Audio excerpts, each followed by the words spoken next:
Sa iba pa ring balita, sumiklab ngayon ang sunog sa Commonwealth Avenue, Quezon City. Batay sa investigasyon, iniwang niluluto ang naging sanhi ng sunog sa lugar. Para sa update, may live report ang ating kasamang si Wedge Kujamat mula sa Quezon City. Wedge? Weng, tama ka, naiwang niluluto ang dahilan ng paglagablab ng apoy sa bahagi ng Villonco Street sa Barangay Commonwealth dito sa Quezon City. Ayon kay Senior Fire Inspector Baldovino, nasa tinatayang 5 kabahayan ang natupok ng apoy dahil sa sumabog umanong superkalan. Nagsimula ang sunog 1:35 na dineklarang first alarm at agad inakyat sa second alarm 1:37 ng hapon. Agad namang dineklarang fire out 2:11 ng hapon. Nasa 20 fire trucks ang agad na rumisponde mula sa iba't ibang lugar sa Quezon City para apulahin ang apoy.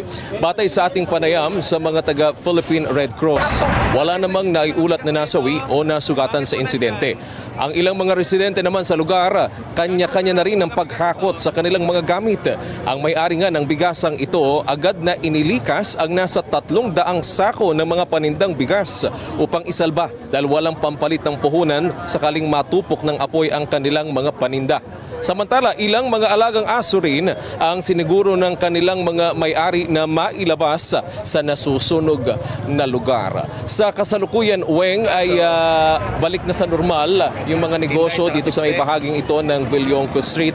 At yung ating mga kababayan dito kanina ay tulong-tulong din doon sa pag-apula ng apoy, kanya-kanyang buhat ng mga timba na may lamang tubig para makatulong doon sa mga taga Bureau of Fire Protection para agad na maapula itong nangyaring sunog. Weng? Wedge, sa ngayon ba meron ng panimulang pagtaya ang otoridad kung magkano ang napinsala dito sa sunog? Kanina, Weng, nung nakapanayam natin yung investigador ng Bureau of Fire Protection, hindi pa sila nagbigay ng ibang detalye at ina-assess pa raw nila kung ilan yung o gaano kalaki yung danyos na nangyari dito sa sunog na naganap kanina. Pero doon sa 5 bahay na nasunog ay tinatayang puro mga light materials gawa itong mga nasunog na mga bahay na ito. Pero yung mga nasunugan, Wedge, meron na bang dumating na taga-LGU? Saan sila pansamantalang tutuloy? Kanina, Weng, nakita natin yung mga opisyal ng Philippine Red Cross at maging yung mga taga Quezon City LGU at tinatanong sila kung ano ba yung mga naisalba nilang mga gamit at kung ilan sila sa kanilang pamilya. Ang banggit naman sa kanila kanina ay pansamantala mo silang tutuloy doon sa may barangay, pansamantala sapagkat yung kanilang bahay talagang natupok ng apoy at yung kanilang mga paninda, may mga ilan silang mga gamit na nakastock doon sa kanilang mga tahanan ay pansamantala dadalhin din muna nila.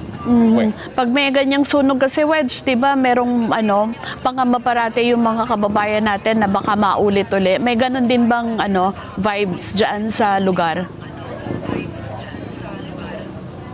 Weng, yung nasunog mismo na bahay, yung dito sa kanilang mga kapitbahay, pangatlong ulit na raw ito na nasunog. Parehong lugar, parehong mga bahay yung nasunog.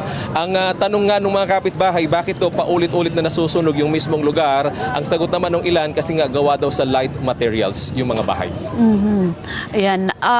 Yun na lang ang antabayanan namin, Wedge, kung gaano kalaki yung naging pinsala ng sunog na yan at nais iparating ng mga kasama natin dito sa Net 25.